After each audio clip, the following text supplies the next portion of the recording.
Olá, sejam bem-vindos. Este é O Tema é Direito, um programa do curso de Direito da Universidade Franciscana. Não deixe de mandar suas sugestões de pauta para cbisaia@gmail.com, para esse e-mail que aparece na sua tela, e faça suas indicações de temas específicos, convidados, todos eles relacionados ao mundo jurídico, porque, como sempre faço questão de dizer, este é o foco central deste programa. Programa este que está na sua 6ª temporada e tem a oportunidade de levar até você discussões, conversas, debates relacionados ao direito. Este é o foco central deste programa. Meu convidado de hoje, professor Alberto Gersh, seja bem-vindo. Muito obrigado. Professor, quantos anos na docência aqui do curso de Direito da UFN já? Olha, aqui na instituição, primeiramente gostaria de cumprimentar todos os telespectadores, agradecer o convite de mais uma vez poder estar aqui discutindo temas importantes, relacionados ao direito, o que vem bem a calhar o nome do programa, onde o tema é direito. Aqui na instituição eu tenho a felicidade de já ser docente há mais de 5 anos, no qual eu já divido há 10 anos de docência, porque eu iniciei como professor para carreiras jurídicas de concursos públicos e depois, então, quando eu concluí o mestrado, eu entrei como professor substituto da Universidade Federal de Santa Maria e, posteriormente, aqui na instituição onde eu fico até hoje. E onde eu sou muito feliz e uma instituição muito acolhedora, onde potencializa o profissional que tem e eu tenho ascendido bastante aqui dentro, graças à instituição. Antes da gente conversar sobre o motivo pelo qual eu te convidei para vir aqui, mas queria te ouvir um pouquinho sobre a atividade da docência. Como é que tu vê isso no Brasil hoje? Te gera uma satisfação pessoal o fato de ser professor?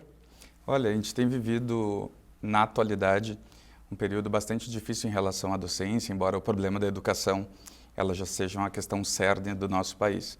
E isso é relacionado a várias questões de jogos de poder, de controle, e desde que o mundo é mundo, os governantes não têm interesse que as pessoas sejam bem educadas, porque afinal de contas, quanto mais instruídas elas forem, mais difícil é de dominá-las. Então a profissão da ciência e da docência sempre foi vista com olhos não tão bons para quem governa, no sentido de que possibilita a iluminação, que é o esclarecimento sobre as situações obscuras que às vezes a sociedade está inserida.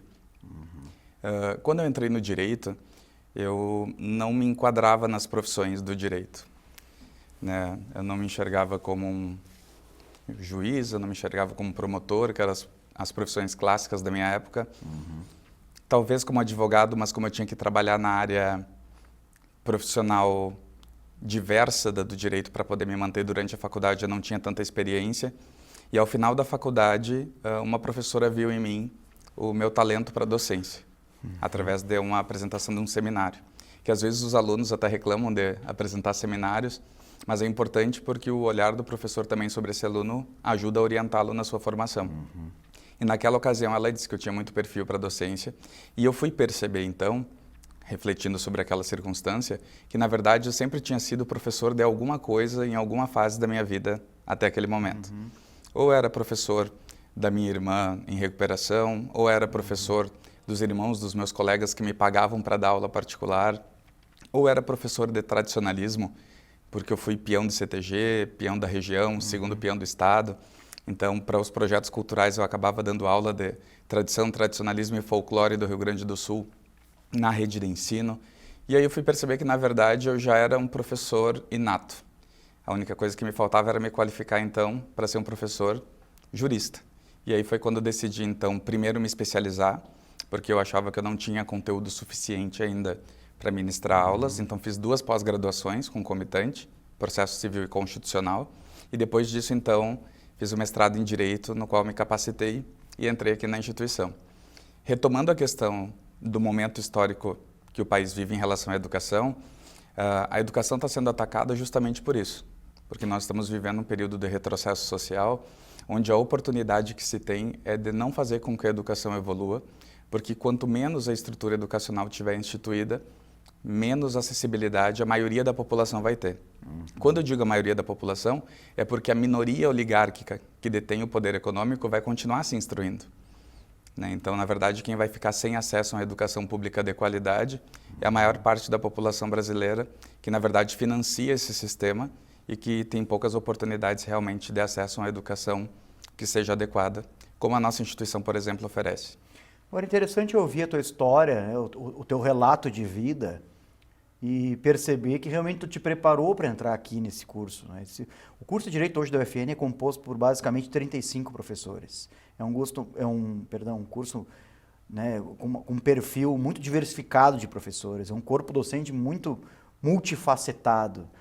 Nós temos o cientista, temos o advogado, temos, ainda que todos sejam, né, o juiz, o promotor. E é interessante verificar isso, verificar que cada um tem uma trajetória profissional que lhe é cara, obviamente, que lhe é custosa em todos os sentidos, tanto financeiros quanto pessoais, né? E que isso acaba reverberando depois na possibilidade de vir trabalhar aqui e compor esse grupo tão especial de professores. Então, para mim, motivo de muita satisfação de ter como colega aqui, queria te dizer isso. Muito obrigado. E tenho certeza que os alunos, eles também concordam com essa observação que eu acabei de fazer. Eu sei também que tu faz parte da OAB, e a OAB é uma parceira nossa aqui, né? Sempre foi do curso de Direito, uma instituição que a gente é suspeito para falar, porque como é advogado também, e também frequenta aquele espaço, mas a OAB sempre foi uma parceira da universidade, é importante dizer isso. E nós preparamos os profissionais que vão compor o quadro da OAB. Eu estou falando nisso porque sei que tu é presidente da Comissão de Diversidade Sexual e Gênero da OAB. Queria falar um pouquinho sobre isso, do que trata a comissão. É claro que o nome já é sugestivo, mas te ouvir um pouquinho sobre ela. Tá certo. No momento, eu estou bastante atuante na subseção de Santa Maria. Né? Eu fui integrante da chapa vencedora das eleições para a direção desse triênio. Sou conselheiro atualmente, estou conselheiro da OAB. Já era membro da Comissão de Direitos Humanos da OAB. E enquanto membro da Comissão de Direitos Humanos da OAB, todas as pautas relativas à diversidade sexual e gênero era tratada dentro da Comissão de Direitos Humanos. Já é sabido, né, por algumas pessoas que em nível de pesquisa científica eu debruço meus estudos sobre as temáticas da diversidade e da inclusão. Eu pesquiso o reconhecimento das uniões homoafetivas antes do STF reconhecê-las como família. Eu trabalhei com controle de políticas públicas de inclusão social na época do mestrado. E agora, no doutoramento que estou fazendo em diversidade cultural e inclusão social, eu analiso sentenças judiciais para observar se existe algum juízo de valor na tomada de decisões, gerando decisões heteronormativas, o que geraria exclusão social. Ou seja, discriminação na hora de sentenciar, ferindo a imparcialidade que os juízes devem ter. Então, por todo esse know-how de pesquisa científica na área da diversidade, a gente vinha galgando a possibilidade de instituir uma comissão própria, embora já houvesse a recomendação em nível nacional e nível estadual desta comissão. Ela nunca tinha saído do papel porque, bem ou mal, a nossa sociedade ela ainda é muito resistente a esses temas, especialmente o direito, né, que é uma profissão que, historicamente, pertenceu a uma classe aristocrata e que geralmente não se abria a esses temas como se devia. Então, tomando a frente desse núcleo de pesquisa dentro da Comissão de Direitos Humanos, quando a nossa chapa foi vencedora, eu fui convidado, então, para instituir pela primeira vez na OAB de Santa Maria, então isso foi um momento histórico, a primeira Comissão da Diversidade Sexual e Gênero da nossa subseção. Então, fui convidado para presidir. Aí, a partir disso, eu abri edital para novos membros. O tema ele é tão peculiar que nós só tivemos mais 4 advogados inscritos para compor a comissão, mas são 4 advogados, juntamente comigo 5, que fazem um trabalho e têm feito nesses 3 meses da instituição muito importante para a sociedade. Inclusive, lá na nossa página no Instagram e no Facebook, já dá para observar todas as atividades e frentes no qual a gente atua. E as atividades principais quais são? Vocês saem, por exemplo, da estrutura da OAB, fazem algum tipo de palestra, alguma coisa do gênero? Sim, o objetivo principal da comissão, especialmente, é receber casos de denúncias de violação em relação a direitos, especialmente quando envolve a diversidade sexual dessa pessoa ou a sua condição de gênero. Mas a segunda função dessa comissão é fazer a extensão desse tema para a comunidade. Então, nós instituímos, inclusive, em um evento de apresentação da comissão, no qual foi cedido pela Universidade Federal de Santa Maria, porque eu participo do grupo Direito e Gênero, que é coordenado pela professora Andréa Cesne. Ela nos cedeu, então, um espaço onde nós chamamos vários coletivos que trabalham pela causa em Santa Maria. Neste evento, nós instituímos a Rede Diversidade Santa Maria, onde é composto pela ONG Transviver, pelo coletivo VOI, pela ONG Igualdade, pelo Grupo de Direito e Gênero da Universidade Federal, pelo Grupo de Direitos Humanos e Interseccionalidade e Gênero da Universidade Federal, a Comissão Especial da Diversidade Sexual e Gênero da OAB, o Observatório de Direitos Humanos da UFSM e todas aquelas pessoas que são afetas ao tema e que de alguma forma querem contribuir. Então, invariavelmente, a gente tem feito atuações. No mês de junho, foi o mês da diversidade em relação aos 50 anos de Stonewall. Stonewall foi aquele bar, né, LGBT que foi atacado em Nova York e a partir dali foi um divisor de águas na luta pelos direitos e respeito à diversidade sexual. Então, no dia 28 de junho, nós tivemos o momento ápice disso e durante todo esse período a gente vem atuando na sociedade. Inclusive, nós temos como também atividade da comissão capacitar os advogados para saberem lidar com essas temáticas quando tiverem que trabalhar diante de situações extra ou judiciais envolvendo o tema. Seja porque estão atuando num processo onde ocorre esse tipo de demanda, seja porque estão atendendo clientes e não gostariam de se indispor e tratar com dignidade seus clientes, né, durante o processo. Então, a gente capacita advogados, capacita a sociedade e recebe, né, infelizmente, é uma das funções, gostaríamos de não fazê-la, eventuais denúncias, né, de pessoas que possam vir a sofrer. Claro, não ultrapassando a gestão da advocacia, a gente não é uma comissão que está ali para suprir a atividade de advogados, a gente está ali para aconselhar e direcionar para dar os encaminhamentos adequados. Mas, obviamente, as pessoas têm que estar representadas por seus procuradores. Vamos fazer um pequeno intervalo, coisa super rápida, 30 segundos, a gente retorna, porque realmente é um tema muito interessante esse, possibilita que a gente aprofunde, leve para várias outras possibilidades. Pode ser, Alberto? Claro que sim. Então, como disse, é super rápido, não saia daí, 30 segundos.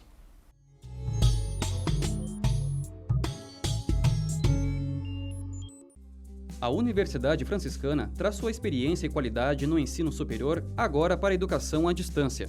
Ofertamos cursos de licenciatura em Geografia e em Pedagogia, além de cursos tecnólogos em Gestão de Recursos Humanos, Gestão Comercial, Gestão Financeira, Processos Gerenciais, Logística, Negócios Imobiliários e Marketing. Os professores são mestres e doutores e a EAD tem nota máxima na avaliação do MEC. Os materiais educacionais são interativos e podem ser acessados em computador pessoal ou celular, em qualquer momento do dia. A escolha pela modalidade EAD reduz custos com deslocamentos e flexibiliza horários para o estudo. Os polos da UFN são as próprias escolas de educação básica da Rede Scalifra e contam com biblioteca física, salas de estudo e espaços de convivência com acolhimento do ambiente franciscano. Estude na UFN Digital e construa sua trajetória com conhecimento de verdade.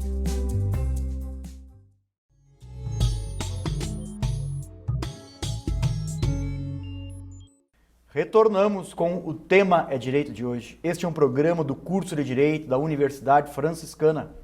Não deixe de mandar sugestões de pauta para cbisaia@gmail.com e faça suas indicações de convidados, temas específicos, todos eles voltados ao mundo jurídico, porque, como sempre faço questão de referir, este é o foco central deste programa. Com muita satisfação, hoje recebo o professor Alberto Gersh, professor do curso de Direito da UFN, há mais de 5 anos já, né, professor? Sim. Exatamente. E como passa o tempo, né? Muito rápido, parece que foi ontem. É verdade. E a gente sempre aprende com os alunos também. Faz parte desse ciclo de sala de aula, né? Acho que é importante falar um pouquinho sobre isso. A gente, né, o professor, ele tem a capacidade de transformação, mas ele também está sempre em processo constante de aprendizagem. É importante para as pessoas não acharem... Ninguém está pronto ainda. Né? É uma troca. É uma troca, exatamente. É uma via de mão dupla aí. Porque o professor está sempre aprendendo. A aula mais superficial que possa ser conjecturada, ela vai ensinar algo para o professor. E às vezes o ensinamento não é tão somente jurídico, né, no nosso caso aqui. Ele também é humano, também é de tolerância. Palavras essas que, né, necessitam ser cada vez mais briosas aí em tempos como os que a gente está passando hoje. Especialmente humano, né? A nossa instituição, ela não se preocupa, dentro da nossa missão e visão institucional, com um profissional que seja altamente técnico tão somente. Né? Isso nós já temos, nós já somos conceito 5, que é a nota máxima de excelência do MEC, e somos recomendados, inclusive, pela ordem de classe, justamente por sermos excelentes tecnicamente. Mas a nossa instituição ela também se preocupa com a humanização, com a empatia, de como que esse profissional com essa técnica vai se colocar no mercado de trabalho. E por isso que eu trabalho também bastante com eles a questão da importância do respeito à diversidade e inclusão, porque no ambiente de trabalho a maioria dos problemas não são por formação técnica, mas é por problemas de relacionamento interpessoal. Ou seja, as pessoas não conseguem respeitar a diversidade.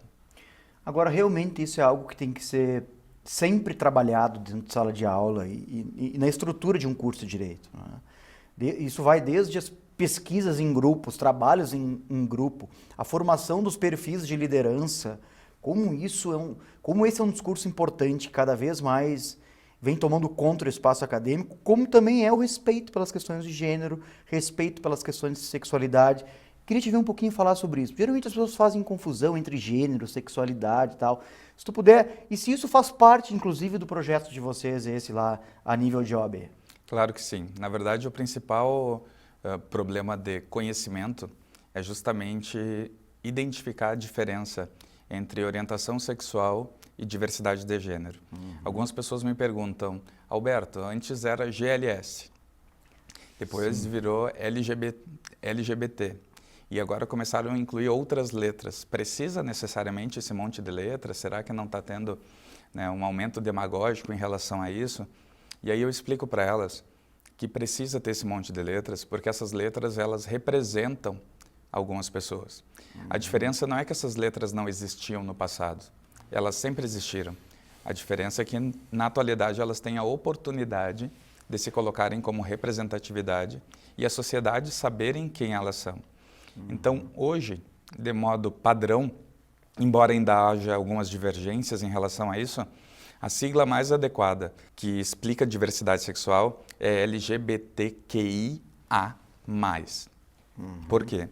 Porque o L são pessoas lésbicas, G, gays, bissexuais, T pode ser travestis e transexuais, transgêneros, o I, pessoas intersexuais, o A, assexuadas, Q, queer, da teoria queer da Judith Butler, que explica justamente que a pessoa não teria exatamente algo definido, que ela pode ser, dentro da sua cosmovisão, algo amplo e que não se define. E o mais em respeito às diferentes orientações ou identidades de gênero que possam vir a ser descobertas e que na atualidade a gente não tem tanto conhecimento para conseguir perceber. Sim. O importante diferenciar em relação à orientação sexual e identidade de gênero é que as letras, por exemplo, que representam as pessoas gays, lésbicas e bissexuais, isso representa a orientação sexual delas. As outras letras que representam os T's, os I's, os Q's, representam a sua identidade de gênero. A identidade de gênero é como tu se vê. A orientação sexual, em outras palavras, é quem tu gostaria de pegar. É mais ou menos assim. Então, tu pode ser, por exemplo, uma mulher transgênero, que nasceu num corpo de homem, mas com identidade de mulher, que gosta de mulher. Então, ela vai ser uma mulher trans, identidade de gênero, lésbica, porque gosta de mulher com a sua orientação sexual. Assim como nós podemos ter um homem trans, que nasceu num corpo de mulher, mas tem identidade de gênero masculina, mas que gosta de um homem. Ele vai ser um homem trans gay. Se ele gostar de uma mulher, ele vai ser um homem trans hétero. Se ele gostar de um homem e de uma mulher, ele vai ser um homem trans bissexual. Então, separar o que é identidade de gênero e o que é orientação sexual é muito importante. Lembrando que orientação sexual não é escolha. A maioria das pessoas tratam isso como escolha, mas as pessoas nascem assim. Até mesmo porque dentro de uma sociedade discriminadora como se vive, se as pessoas pudessem escolher não passar por aquele sofrimento, elas não passariam. E geralmente as pessoas que afirmam que é uma escolha, elas geralmente usam o argumento de que é uma opção. E quase sempre são pessoas heterossexuais que dizem isso. E aí quando elas são questionadas quando elas escolheram ser heterossexuais, elas dizem que nasceram assim. Então, por que cargas d'água? Pessoas heterossexuais nascem heterossexuais, não escolhem, e pessoas com população ou de diversidade sexual diversa a heterossexual é uma escolha. Então, é essa dicotomia e essa falta de empatia e proporcionalidade no tratamento que quase sempre gera a discriminação e a exclusão social dessas pessoas. Essa explicação que tu nos dá aqui, ela passa pela Comissão de Diversidade Sexual e Gênero lá da OAB? Sim, esse é um tema que a gente trabalha, inclusive, em capacitação. Trabalhamos isso em palestras. Recentemente, nós tivemos uma equipe de trabalho que, através de intermédio meu, palestrou em uma empresa, né, da cidade. Eu trabalho profissionalmente com isso também, capacitando empresas, porque hoje um dos temas que mais importa nas questões dos recursos humanos é o respeito à diversidade e inclusão.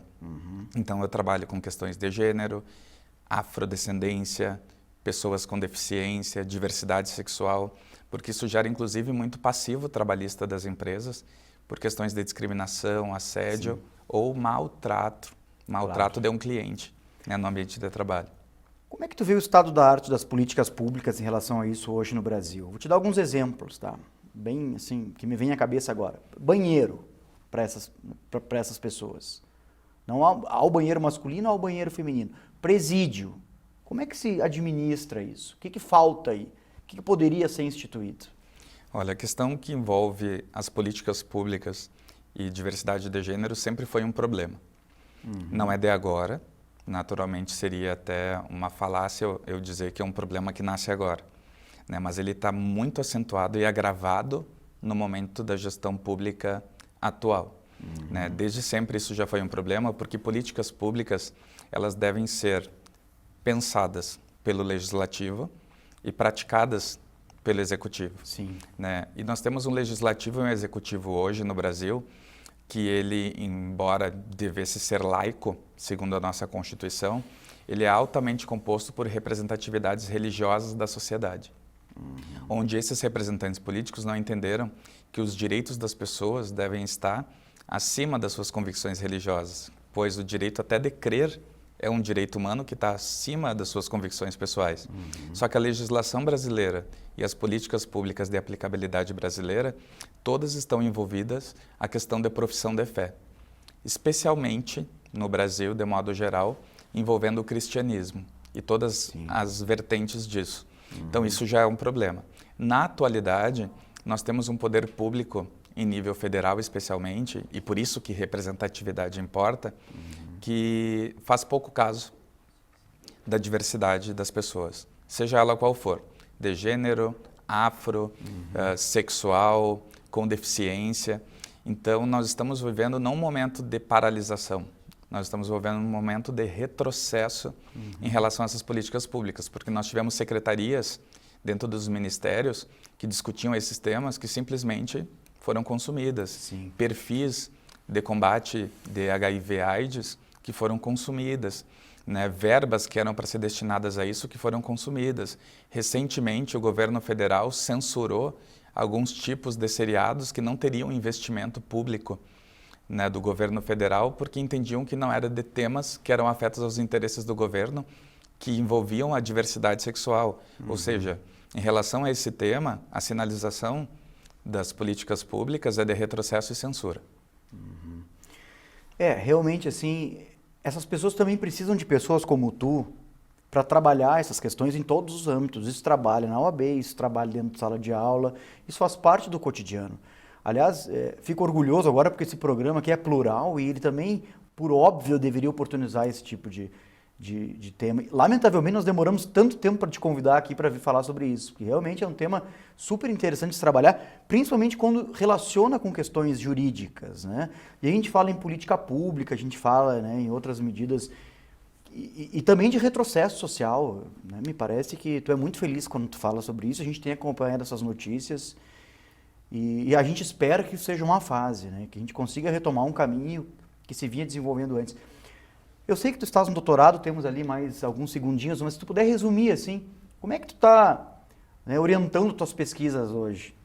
Olha, eu tenho trabalhado bastante, eu pesquiso, além da política pública da inclusão social, a questão da jurisdição constitucional.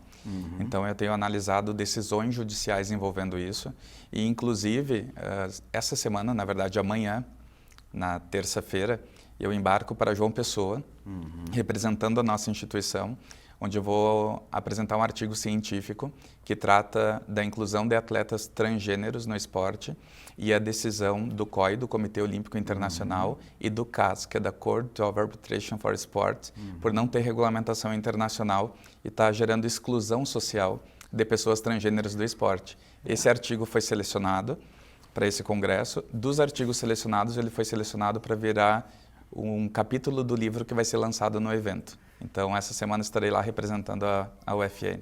Eu queria te parabenizar pela pesquisa que tu vem realizando em relação a isso, te parabenizar pelo trabalho que tu vem desenvolvendo aqui, te dizer que as portas do programa estão sempre abertas para tratar dessas questões e outras que tu também achares interessante. Muito obrigado, só tenho a agradecer. Nós agradecemos a você também pela audiência e fique ligado, conectado nos próximos programas da TV da Universidade Franciscana. Até a próxima!